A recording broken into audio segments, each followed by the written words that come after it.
As a lifelong fan of virtually everything Lord of the Rings, when Return to Moria was announced, I was both excited and cautious in equal measure. Generally speaking, when entertainment is produced in this day and age, those producing it usually can't help but hang their hat on the business side of things rather than striving to do a franchise justice.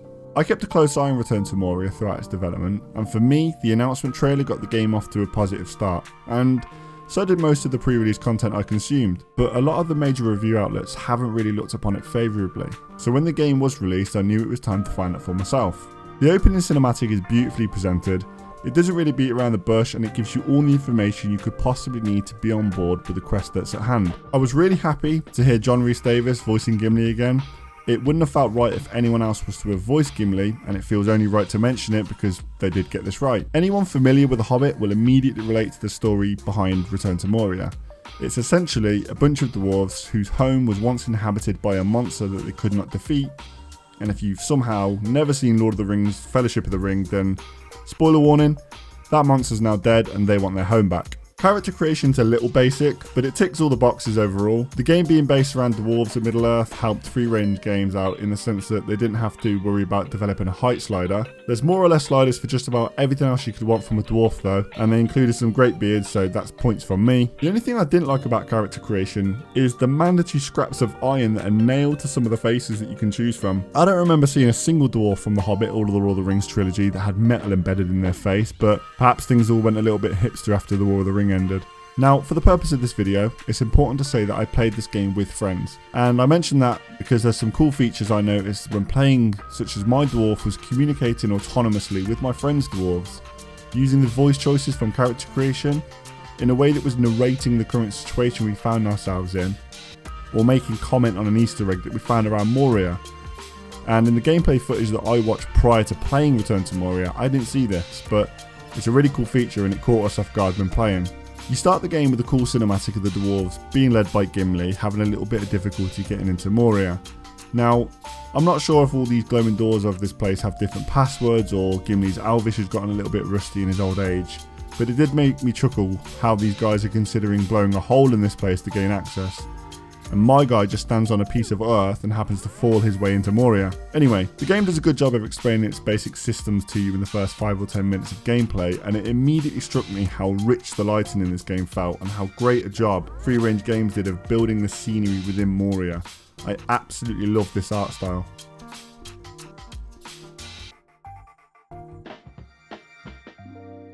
My experience with the building in this game is pretty limited, but so far I've only discovered very basic options.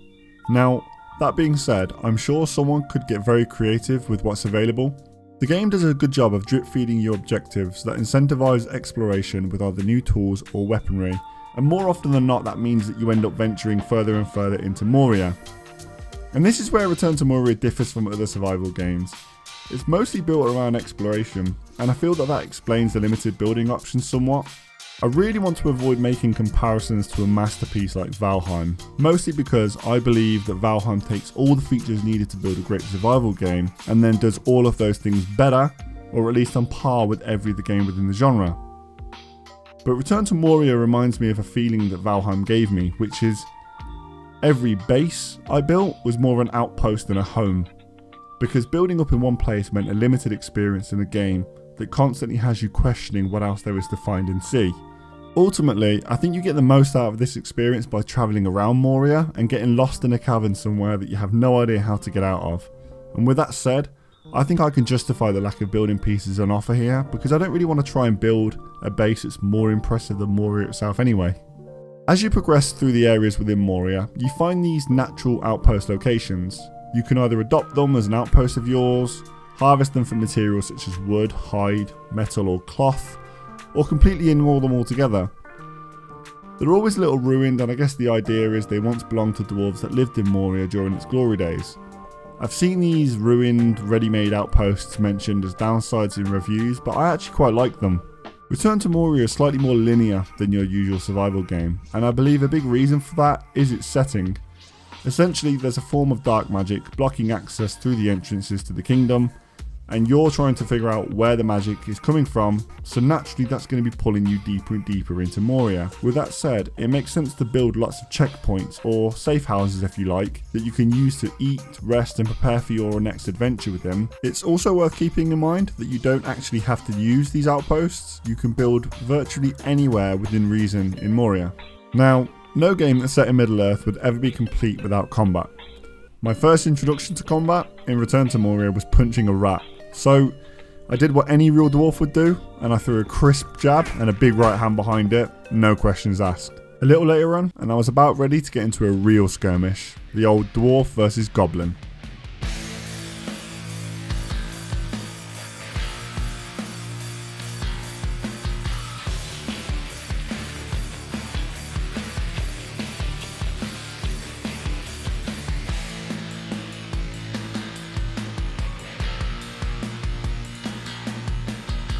At least, I thought that was a real skirmish. A little further into exploring, we discovered an old elven forge. It was a little damaged and needed some TLC, so a few repairs later, and we were cooking with gas.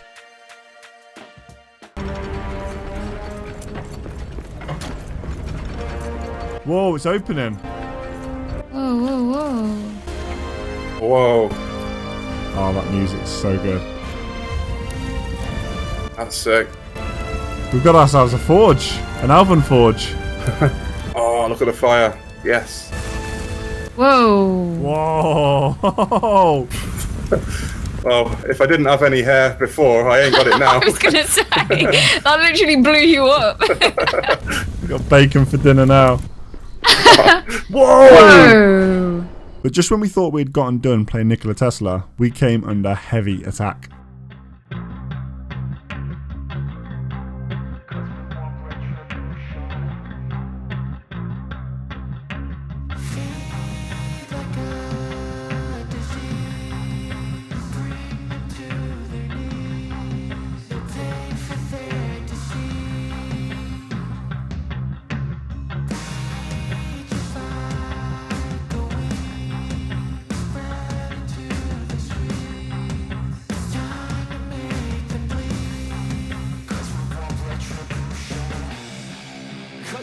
Retribution!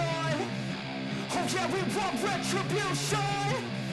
Oh yeah, we want retribution! Oh yeah, we want retribution! Yeah, we ran out of patience! Boil up with the cold hard hatred!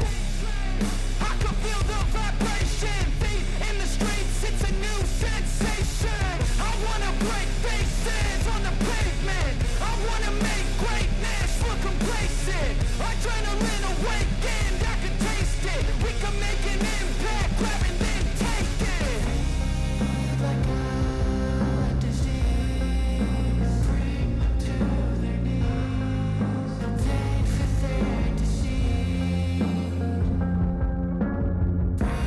Rage is like a weed, spread into the streets.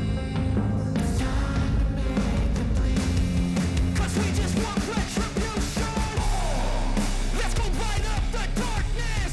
Make true of an empty promise. Now, don't get me wrong, the combat isn't challenging Devil May Cry in a competition for the most input combinations anytime soon. It's very basic by nature, but there's more to it than meets the eye. The input to attack is the left mouse button, whichever way you slice it, but there are some other options thrown in there too. Things like a really cool shield bash, a charging slash attack, you can kick enemies or even throw your weapons at them. For a survival game, it's mostly at the same level as the rest in the genre. I didn't really come into this game expecting a wide variety of slashing or lunging animations, and honestly, what's on the table gets the job done, at least for me.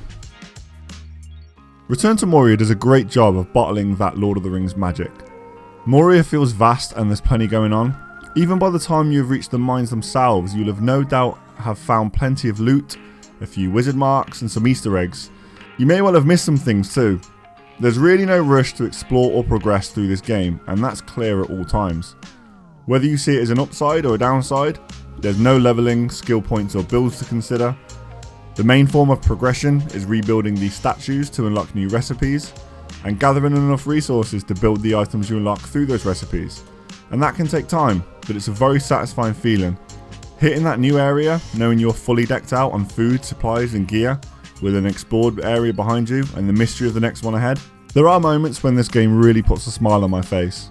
Even during tasks such as mining coal or iron, you can be chipping away, gathering, and then you get a prompt for your player to sing. And what's more, if you're playing with others, they'll all get a prompt to join in too. From my true love, this gifted pearl from she shall keep me bound till my demise, though she'll be sailing free. Something that really needs to be said is Free Range Games have done a fantastic job building the atmosphere of Moria. There were plenty of times where a loud noise would be heard deep in the background somewhere and we'd all freeze and ask each other what on earth that was. Ooh. In summary, Return to Moria is definitely a game I recommend picking up. I found myself sinking several hours into this game, and it really does get better the further and further you progress. There's absolutely room for improvement in some areas, but overall, I found the experience really positive. You're given plenty of room to breathe and explore this world at your own pace. Exploration is rewarding, be it Easter eggs, recognisable locations or references from the Fellowship of the Ring, and combat isn't too heavy on your time either. During the day, you may have to fight your way past a group of orcs, and depending on the amount of noise you've made during the day, you can also be attacked at night, which is usually my favourite excuse to try out the new axe I've just forged. I believe on the back of the Golem game, the apprehension for Return to Moria is understandable, and in some areas it's definitely a little unorthodox as far as survival games go. But the game does have soul, and although I hate the modern day approach of games releasing first and then receiving much needed quality of life or content patches later, there's a real foundation here that even more quality can be built upon, and Free Range Games have already outlined their priorities as far as patches go for the rest of 2023 and beyond. I really hope you have enjoyed this video. If you did, please consider subscribing to the channel. I aim to release a video of this kind at least once per month, and I'd love to get your thoughts on both this video and the next. Thanks so much for watching. My name is Alexis, and I'll see you next time. And then, like, if you do it this way as well, look, you know how you dwarves can sing, like they sing this really cool song. Like, you ready? Like, it goes, relight my fire. See, what is that? It's a really cool song. Anyway, there's some stone. Can I have the stone, please? It's all on you. No, it's right in front of you on the floor. Noob. Oh, it was over there. Noob.